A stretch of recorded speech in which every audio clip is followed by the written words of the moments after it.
BC రిజర్వేషన్ల జీవోపై ఉత్కంఠ, ఇవాళ సుప్రీంకోర్టులో విచారణ.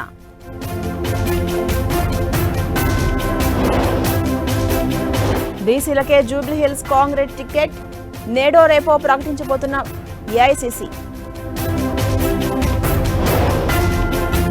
ఇవాళ స్వచ్ఛాంధ్ర అవార్డులు ప్రదానం చేయనున్న సీఎం చంద్రబాబు.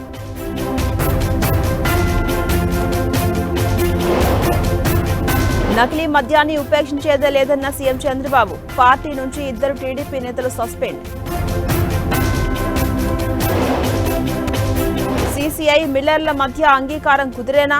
పత్తి కొనుగోళ్లపై ఇవాళ మంత్రి తుమ్మల మీటింగ్.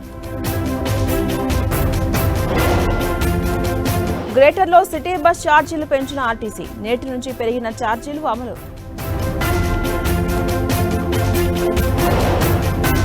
రాజస్థాన్ ఎస్ఎంఎస్ ఆసుపత్రిలో అగ్ని ప్రమాదం, 6 ఐసీయూ పేషెంట్స్ మృతి.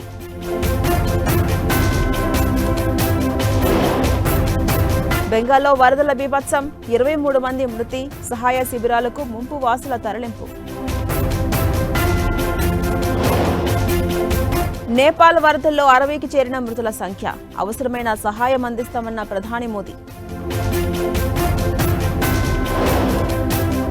కటక్లో మళ్లీ టెన్షన్, భారీగా మోహరించిన పోలీసులు.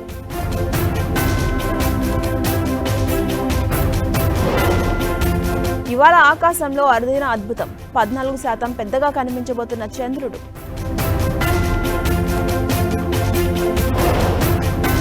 శ్రీలంకలో పాకిస్తాన్ పనిపట్టిన భారత్, మహిళల వన్డే వరల్డ్ కప్ లో గ్రాండ్ విక్టరీ.